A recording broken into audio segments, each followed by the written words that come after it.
একটি সিনেমাতে যেমন একজন হিরো থাকে, ঠিক তেমনি আমাদের জীবনে এমন কিছু ঘটনা ঘটে, সেই ঘটনার জন্য আমরা তাকে হিরোর শিরোপা দিয়ে থাকি। সেরকমই একটি কাহিনী আমি আপনাদের বলার চেষ্টা করছি। ছোট ছোট বাচ্চারা, তোমরা মন দিয়ে সেটা শোনো।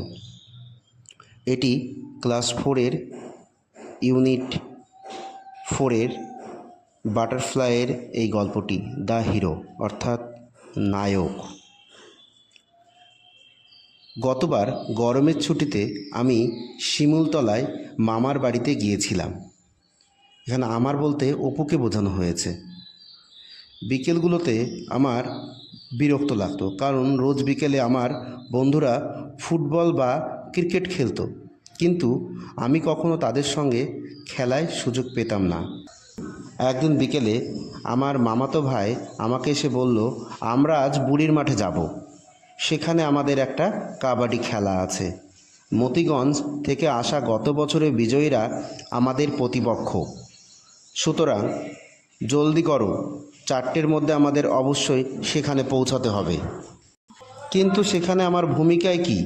আমি উদ্বিগ্ন ছিলাম। আমি খেলবো আর তুমি আমাদের একজন সমর্থক হবে, এটি তার কাকাতো ভাই বলল।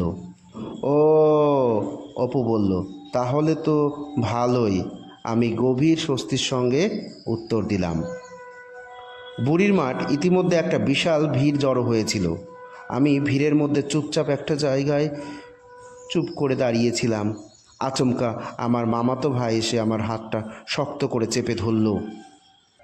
আরে আরে, হলোটা কি? আমি জিজ্ঞাসা করলাম। নাসিরের মা অসুস্থ, সে আসেনি, তাই তোমাকে আমাদের হয়ে খেলতেই হবে। আমি হতভম্ব হয়ে গেলাম। ঢাক পেটানোর মতো আমার বুকে ধুকপুকানি হচ্ছিল। আমি আমি আমি আমি খেলতে পারবো, তোতলা করে আমি বলতে থাকলাম। আমার গ্রামের কাছে এটা একটা সম্মানের ব্যাপার ছিল। অতএব অপু, দয়া করে খেলার জন্য তৈরি হয়ে যাও, প্লিজ প্লিজ। আমার মামাতো ভাই আমাকে টেনে মাঠে নিয়ে গেল। আমার পা কাঁপতে শুরু করছিল।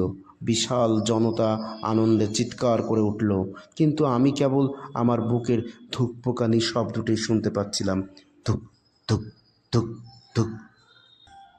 প্রথম কয়েক রাউন্ড আমরা বেশ ভালোই জায়গায় ছিলাম। আমরা হাততালি দিয়েছিলাম, চিৎকার করেছিলাম, কিন্তু আমাদের প্রতিপক্ষ সত্যিই ভালো খেলছিল, আশা হারিয়ে ফেলছিল। আমি একমাত্র সদস্য, সে তখনও আমি খেলছিলাম। এবার আমার পালা। আমি একটা গভীর নিঃশ্বাস নিয়ে বিড়বিড় করে বলেছিলাম, কাবাডি কাবাডি কাবাডি। আমি মাঠে তাদের দিকে ঢুকে পড়েছিলাম। যেমনটা ভেবেছিলাম ঠিক সেভাবেই তারা আমাকে সহজে ধরে ফেলেছিল। আমি লাফ দেওয়ার চেষ্টা করছিলাম, বারবার চেষ্টা করছিলাম, কিন্তু পারছিলাম না। স্তূপের মতো সবাই আমাকে জড়ো করে ধরে নিয়েছিল। আমি অসহায় বোধ করছিলাম। ঠিক সে সময় আমি ডান পায়ে একটা সাংঘাতিক কামড় অনুভব করেছিলাম। আমি আগে কখনো এরকম যন্ত্রণাদায়ক কামড় খাইনি। আমার মনে হয়েছিল এটা নিশ্চয়ই একটা পিঁপড়ে। আর এই কামড়ের হাত থেকে নিজেকে বাঁচাতে আমি একটা ঝাঁকুনি দিলাম। উফ! আমার প্রতিপক্ষরা প্রায় পরাজিত একজন খেলোয়াড়ের কাছ থেকে এরকম ঝাঁকুনি কখনোই আশা করেনি। এরপর যা ঘটল সে বিষয়ে আমি নিশ্চিত নই। হঠাৎ আমাদের সমর্থকদের থেকে বিরাট চিৎকার করে শুনতে পেলাম, hip cheers of Apu, hip hip hurray, hip hip hurray. আমার মামাতো ভাই চিৎকার করে উঠল, অপু, তোমার লাফের জন্যই আমরা জিতে গিয়েছি। ওরা সব। আমি অবাক হয়ে ভাবলাম, আমরা জিতে গেছি? এটা কি আমি জিতালাম, না পিঁপড়ে জেতালো? এটা সিক্রেট হিসাবেই থাকলো, এটা কেউ জানতে পারলো না। কিন্তু মোদ্দা কথা, আমরা জিতে গেলাম। আমি